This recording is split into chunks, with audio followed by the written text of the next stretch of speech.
the older you get, unfortunately, the more you tend to be sensitive to the effects of alcohol while you're sleeping. Oftentimes, what we'll see is people having to get up at night to go to the bathroom because the alcohol dehydrates you.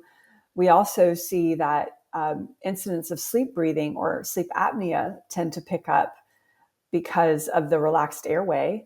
So I know a lot of people who, and I won't name names because someone's in this house, but sometimes when spouses have too much alcohol on a particular occasion, the other spouse will notice snoring. So that's another reason to kind of watch out for the quantity and then the timing of the alcohol. Yeah, absolutely. Also, when it comes to things like antihistamines, what role does it play? And do we actually get quality sleep? Yeah. So antihistamines are not ideal for sleep. Um, they tend to have some side effects as well, and it's okay to take an antihistamine for the purposes of what they are meant for. But I've had many clients over the years become, I guess, psychologically dependent on the antihistamine and the Benadryl. It tends to leave people somewhat groggy in the morning. That tends to be the side effect that I see most.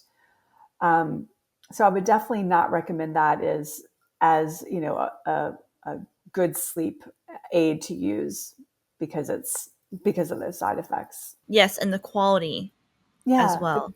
the quality definitely can suffer from using medications like the antihistamines, and often the quality can suffer from using what we call Z drugs like Ambien, Lunesta, Sonata, because what's happening with those drugs is our sleep architecture can change as a result of using those drugs, and we're not actually going through the stages in the proper order. And there's sort of a hypothesis that we may not actually be getting the restorative sleep that we need, because when we look at long-term correlation data, now this isn't causative data, but this is looking at correlations, we often see that um, rates of infection go up when people are on long-term sleeping pills.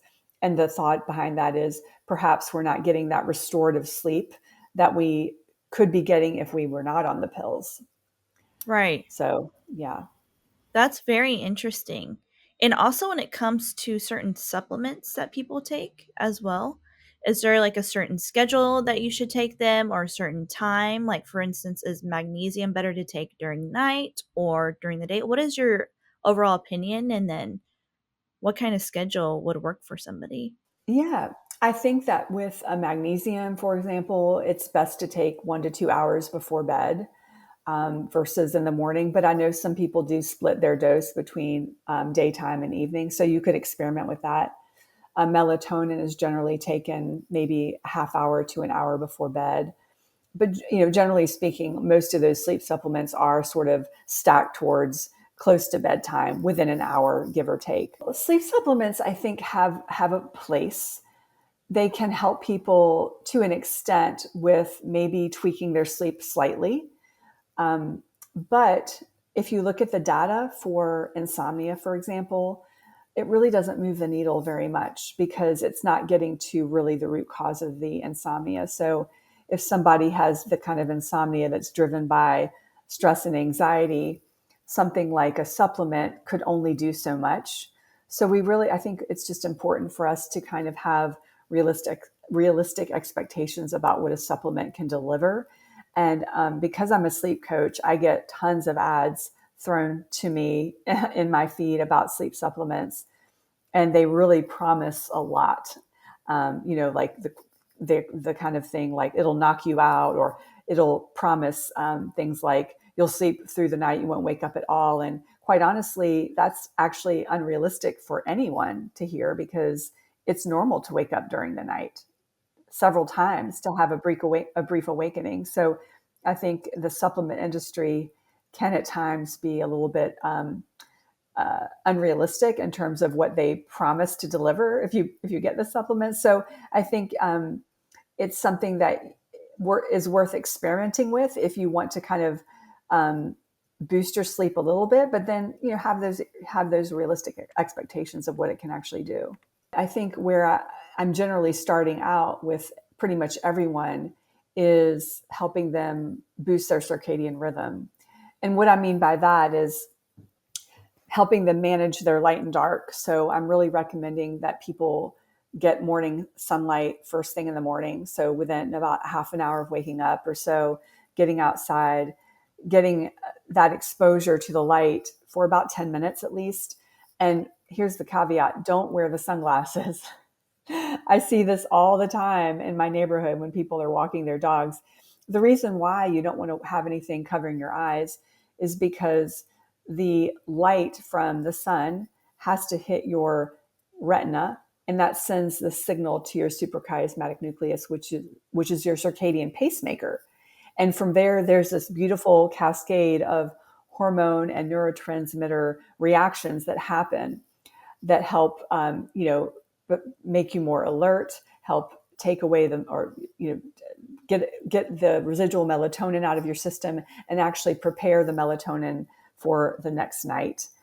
So we want to make sure that we're really starting our days with that light exposure, and also open up those blinds, get the light into your house.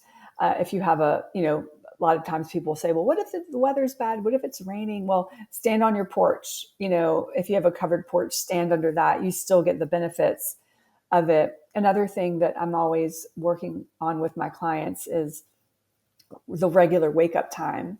It's really, really an important piece of keeping your circadian rhythm entrained. And so, a lot of times people will say to me, well, I wake up at 6 o'clock on Monday through Friday. And then on the weekends, I treat myself to some sleeping in. I sleep till 9 o'clock in the morning on the weekend. And what's problematic about that is it can create social jet lag. And that feels like regular jet lag, but you haven't had the benefit of traveling. So what I'm really focusing in on with my clients is having that consistent wake up time every day, because your body and brain don't know the difference between Monday and Saturday. So, hey guys, I would like to take a moment to introduce you to our app, Yoga Plus. You will have access to an incredible selection of videos led by top instructors in yoga, fitness, nutrition, and so much more. Download our Yoga Plus app, available on iOS and Android today.